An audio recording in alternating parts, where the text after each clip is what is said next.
Greetings, everyone. I want to take a few minutes, and only a few minutes, to introduce Verne Fallstom, a man who I met in my early days. Well, no, not really. I think about it. I'd probably known something about vortexing water for about 4 or 5 years before I met Verne. But by the time I did meet him, I was knowledgeable enough to fuel his excitement about vortexed, about energy dense water. Because he was a grower of nutrient dense food, and he understood that the density of his food was also dependent upon how well the water that he used actually could deliver the nutrients that he so carefully selected and made available to his crops. As of this recording at this moment, Verne passed away from this particular plane only a few months ago. But his ideas, his methods, they should, and with our help, they will persist, and they'll become the rule rather than the woeful exception that they have become. That said, I'll step out of the scene.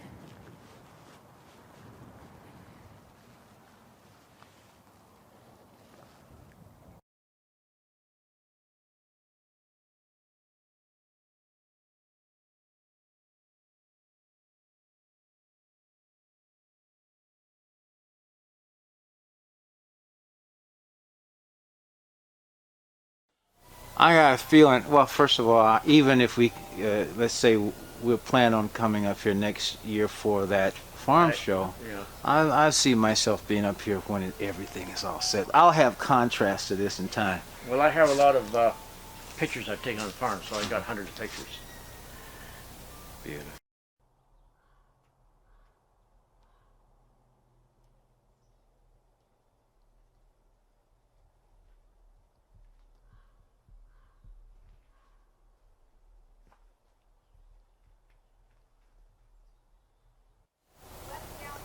Take it from the top. I wasn't recording. What is it? You missed it. No, it is now. Okay, this Verne. It's all been deleted. Yeah. Okay. Anyway. Yeah. In my shower stall, we have a hard water buildup on the shower head. And when you get a hard water buildup on the shower head, you'll find that your water starts going off in weird directions in different streams. And so I purposely didn't do anything to it. Then when I got my structured water, I think within the first shower, it's all going straight now. Right. And so this is just on the shower unit. Yeah. It doesn't go all over this place anymore. All goes where it's supposed to go. Wow. How does it feel? Awesome. Everybody's using it so far. It's awesome. It's an experience. Energy.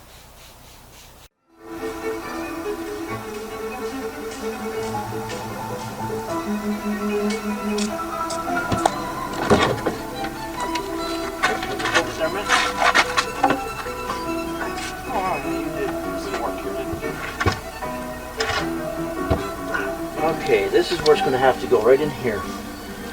Let's see, it comes up from the well. No, that's going to the house, excuse me. That comes up from the well down there, goes in the pump, pressure pump here. These are pretty rigid here because there's too much hooked up. Okay. Then, so that looks like it'll fit. I think it'll fit right in here. Oh! It's great. We're talking with Verne Fallstom of Strawberry Hill Nutrition Farm in Mead, Washington. Nutrient-dense foods you grow. That's right. Okay. What's so special about nutrient-dense food? What's different? I work with the soil to make sure I get the minerals in the soil, the biology in the soil. I spend a great deal of time studying the soil and make sure it has what it needs for the plants, the calcium and the different minerals. And of course, without the biology, nothing happens. And I found over the years I've been getting better quality food.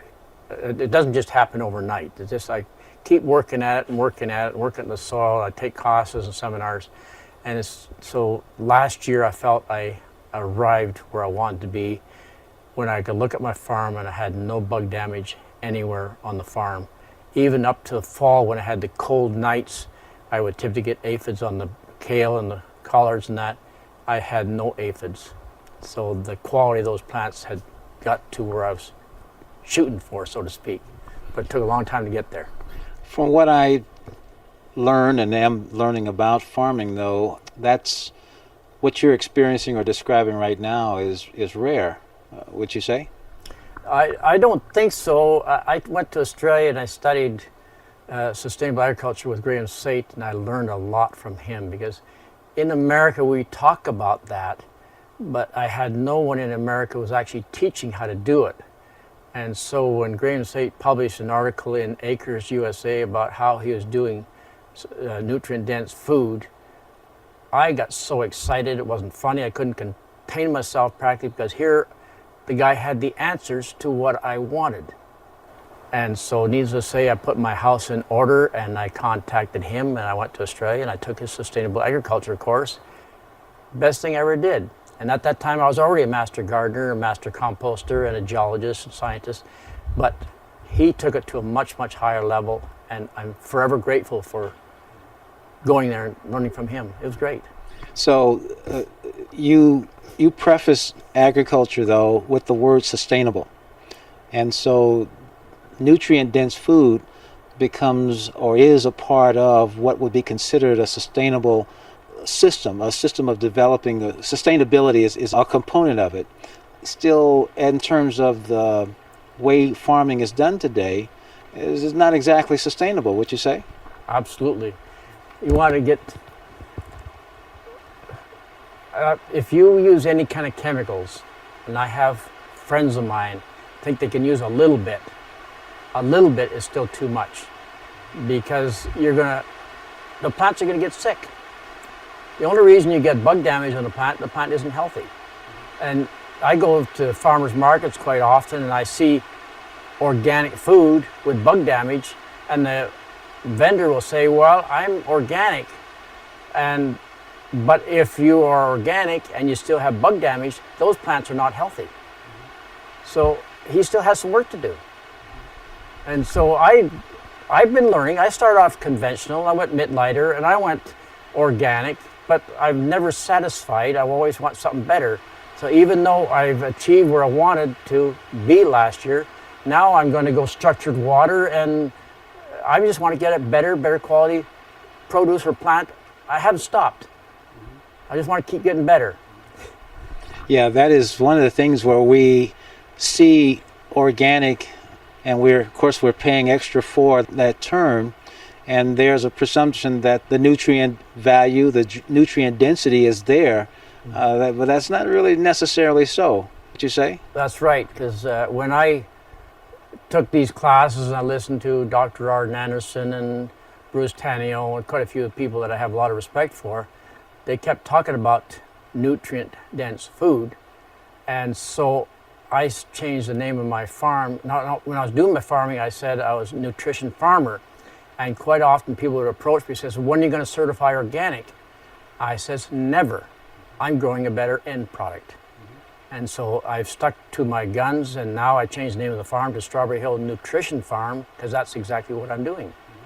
And I love it. In fact, organics, in order to have certification as quote-unquote organic, aren't there certain conventions that the farmer must do that basically would, you might say, compromise the nutrient levels of the food? Probably. I know in organic you can use Safer's insecticidal soap, you can use BT, and probably some other things too. I know there's spinosad, I think, on the cherry trees now, but I use zero. If I can't work with nature, and that's what I says on my mission statement, is I work with nature. And if I can't do it with nature, I don't want to do it. So I do companion planting. I'll plant plants to help the others, and I'll do winter rye to control my weeds and that. I like looking back at how the farmers used to do it. That's where I like getting the old gardening books and see how they used to do it, because that's the answer. Look how they did and do it now. We're kind of spoiled. Since you started using ammonium nitrates and stuff like that because of more nitrogen, now we're finding out more nitrogen just makes the plants more succulent for the aphids and the bugs. We just got to work with nature. Wow, it's great to hear that, because from someone who is growing, and again, you're seeing in the results, you're seeing in the fact that when you do this, you're not seeing the various things that most farmers are spending a lot or using a lot of chemicals on to try to control, would you say? Yeah, you don't need chemicals at all. But, you know, it was a hard sell for me at first, because I thought it was impossible to do what I'm doing. At the beginning, my mindset was this: how can you do organic and control the bugs? And so I had to get past that hurdle myself. And then once I got past that hurdle, then I started getting better and better. You know, one of the big lessons I did is I did the mitt-lighter method years and years ago, where you mix everything up in a mixer and you put it in a grow box, and it's supposedly everything the plant needs. The plants grow fast. Man, they grow fast. But they're out of balance with nature. That's the truth. That's the key word, out of balance with nature. Because once it's out of balance with nature, it had too much nitrogen or whatever. I had beet beetles, I had aphids, I had grasshoppers. Everything was attacking those plants because it was out of balance. So here, in my ignorance, I was out there dusting these plants and putting everything under to save these plants so I could eat these sick plants. Never again. That area is totally obliterated from the farm now. There's a blue spruce tree growing there, and that's it. But I'm glad I did it. I learned a lot from it. Well, I'm glad you did too. So tell me about water, and you've done amazing things so far with the water you've got, and there's plenty of water here, but you're seeing some other potentials now with the water that's going to be more highly energetic. I'm looking forward to that. I read a book from an author in Australia and on Stone Age farming, and she mentioned a little bit about structured water, got my interest up. And so I spent the last 4 months basically all the time I can researching structured water in all respects, all the way back to Jacques Verne Fallstom and the whole works. And I got sold on it, but I'm a skeptic. I'm a hard sell. So I visited, I talked to a lot of people in the industry, and it got to the point I needed to have it. And as of today, I installed my first structured water unit on the farm. Now I'm going to be looking for the results. Absolutely. The results will be the confirmation of all the research one way or another. It'll show up whatever way it's going to show up. But you're not going to know. No question anymore. Right. Well, that's why I love what I'm doing, because I also see the results in people. The people who buy my produce go home and they eat it. They come back days later and tell me how much better they feel. It's just energizing them. They're getting the minerals. They're getting the phytonutrients, they're getting the stuff, and even the berries and that. And I don't have all the answers. I'm still reading and studying all the time. I'm going to be growing some new crops this year I haven't grown before, just because of Jan Robinson's book on eating on the wild side. So I'm going to have purple carrots this year. I'm always looking for something bigger and better, a better product to grow my farm. The whole farm is geared towards health. And that's where I'm shooting for. It's not the money. I don't need the money. I'm at 74 years of age. Hey, I'm just having a ball. Well, Verne Fallstom, it is a pleasure to begin this structured water journey with you, and let us see where it takes you. Well, I'm looking forward to it. Thank you. Verne Fallstom. The website is strawberryhillnutritionfarm.com. That's right. You got it. All right. Thank you, Verne. Now, so I just turned the camera on, and I'm talking with Verne Fallstom, Strawberry Hill Nutrition Farm, and he's been sharing his vision of now and the future, what lies ahead. And we just had this beautiful interaction with a customer talking about what makes this different, because I told the customer that they had a prize-winning beet. And I said, well, there's nutrition in it. That's the prize. Okay. Anyway, but Verne, that's really the essence of what this place is about, isn't it? Exactly. It has to be. I do nutrient-dense farming. I do everything according to nature.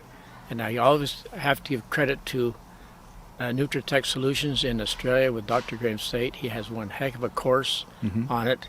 I was doing my farming here in Washington State. I've been doing it for years and years. I've been doing it now for about 48 years. But I always felt there was something lacking. I did conventional farming in Utah, and here I took this land from nothing. There was nothing here. I took the trees out, the stumps out, the rocks, everything. Lots of labor, even put the road into the property. But I did become a master gardener and a master composter, but I felt there was something lacking, and I just didn't know what it was. Till Dr. Graham State published an article in the back of an Acres magazine, and it was called The Cruel Winds of Change, and he had all the answers I was looking for.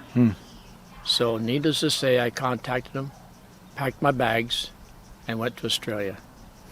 And ever since then, I have been farming here all natural with nature, 100%. I don't skimp, I don't cheat or anything. If it's not done naturally, I won't do it. So I do cover crops. I do put trace minerals in. I do companion planting. There's so much that your ancestors used to do, which I am currently doing. And I love it. I'm getting the results. And now many of the produce managers and everything else from other places, they come here and they buy their produce from you. I have people drive sometimes hundreds of miles to get my food. Because it's got a lot of shelf life now because it's nutrient dense. I do trace minerals. I can't say enough about trace minerals because it gives them a lot more shelf life and flavor. And it's amazing what trace minerals will do, but you have to have the biology. And so when I got back from Australia, he was talking about how good Dr. Elaine Ingham was. But so naturally, I contacted them and I took her classes, and all the way from the soil biology to compost teas, and it's great. She's got a phenomenal knowledge bank, and she's doing a great job. And I can't say enough good about her. She came up with a book called The Soil Food Web, and she's an amazing individual. And there's others too I've met. I so because of that, I've been to many conferences and seminars, and I get a little bit here, a little bit there, a little bit someplace else. But I have to do it. What can I do to be natural with nature? And I'm constantly learning. I'm way behind where I want to be. Well, and you're way ahead of where most people are. And so that's part of the process, and that's part of the continuum. And of course, you have also added the element component of vortex water, but essentially making water and appreciating getting more efficiency and function out of your water. Now, I've been doing that for a long time now, and what happens is it takes the water molecules, it makes them smaller, so it doesn't take as much water to hydrate either the plants or yourself.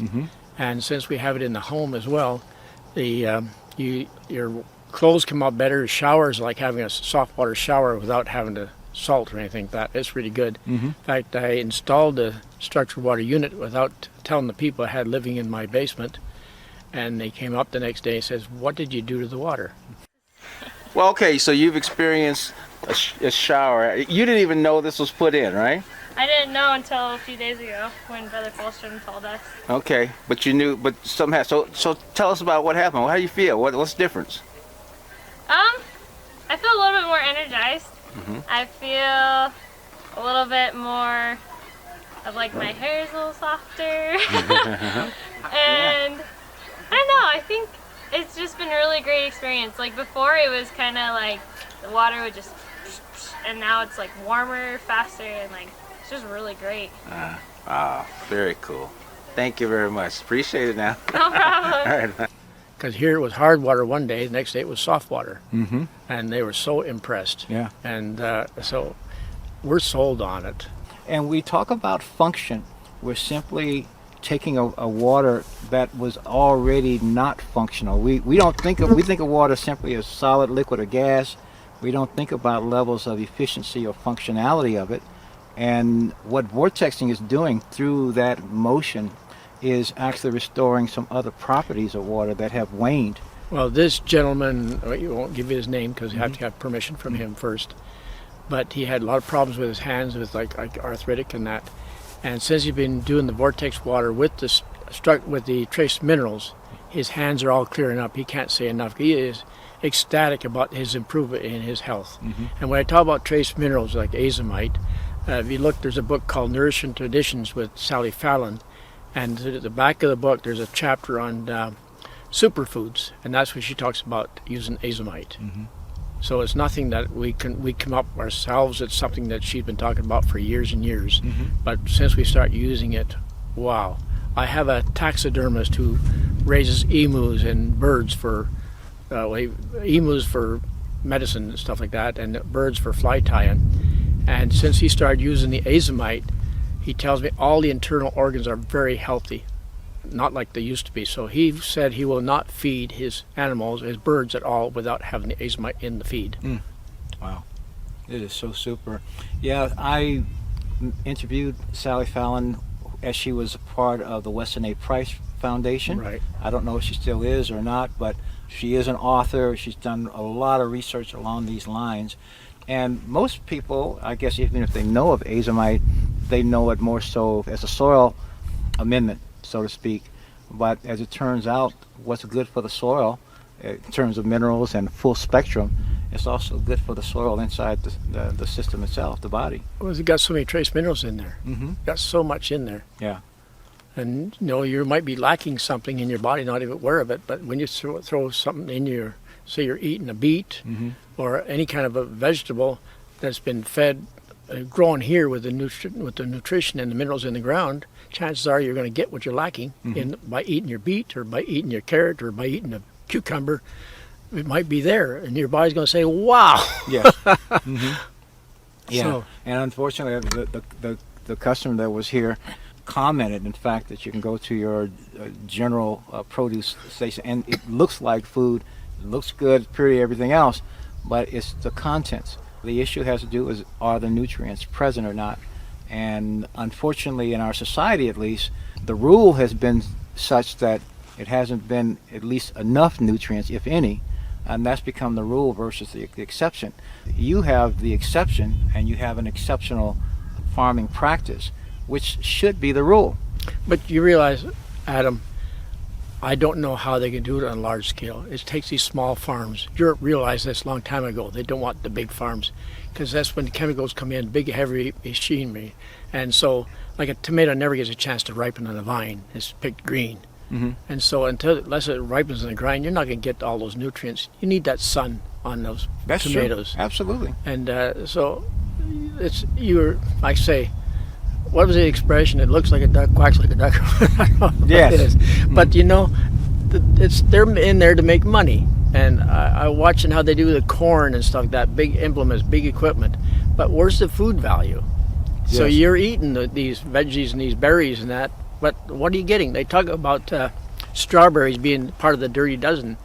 I grow them all natural here, and people just rave at the flavor. They've never had anything like it. And it's all done natural with nature. And I will not use a chemical in this place. And I have interns and helpers that come on my farm all the time. So if I had something to hide, they'd see it.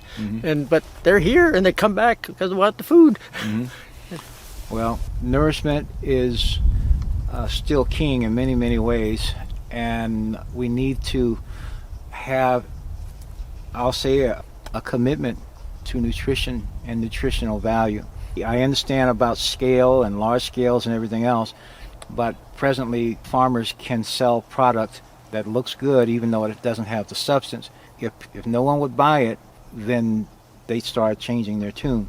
And so they may not get to the level that you can get on a smaller scale, but it's gone down so much. A lot of what they spend is in pesticides and herbicides, and those quote-unquote pests are really there sent by nature to break that stuff down because it's not fit for human consumption. Well, I don't want to really go. That's a whole new area I could understand. talk about. Yes. What those things are doing to us mentally and physically. It's sad what they're put in to take control the disease and the funguses and the bugs and that. But what are they doing to us? And that's the thing that I worry about. And, Yes. And I could talk about that. But fortunately, there is some great scientists actually bringing this to the forefront when they got the credentials, and boy, I'm glad they're doing it. I really am glad they're bringing it out. And I'm glad like I said, too. that I don't want to throw stones right now. I could, but I think it's time for me to keep my mouth shut on this. No, I concur. Not that I meant to bait you or anything in that, because you're absolutely right. You are here for a purpose. You are doing it for one thing, and you're setting a standard that is not forgotten. And it shows your being here is evidence that that standard, that commitment to nourishment and nutrition still lives. And I love your vision for the future to help more people embrace this, learn it, benefit from it, and, you know, spread it. Well, I've been doing this, excuse me, for about 48 years. And I'm 81 years of age. And I think I'm in pretty good shape physically. And but it's time for me to pass it on. And so I'd like to start doing classes and teach what I have been doing. Sure, I've had classes in biodynamic farming and all kinds of stuff like that, other venues. But I have gone to this program here as a result of basically going to Australia. And I don't want to change. But if I can do the classes, I'll teach what I've been doing here for these years, and I'll show them firsthand the results. And then, but I think that's what I got to do. I got to pass this on. Because 48 years, I've had challenges. I had crops go bad. I had trees go bad. I had a greenhouse full of tomatoes, one end to the other, die, and I didn't know what the heck was going on. If it happened now, I'm pretty sure I could save them. But I was ignorant at the time. I've learned a lot of lessons here, lots of lessons. And so lots of times somebody comes on the farm, they're having a problem with something, and they'll mention it to me, and chances are I've had that problem, and I can give them their solution before they leave here, how to take care of it. Well, Verne, I want to thank you for your time and for your dedication. This website is strawberryhillnutritionfarm.com. Okay, and we'll talk again. Okay. Thank you so much. Well, we miss you. We just have to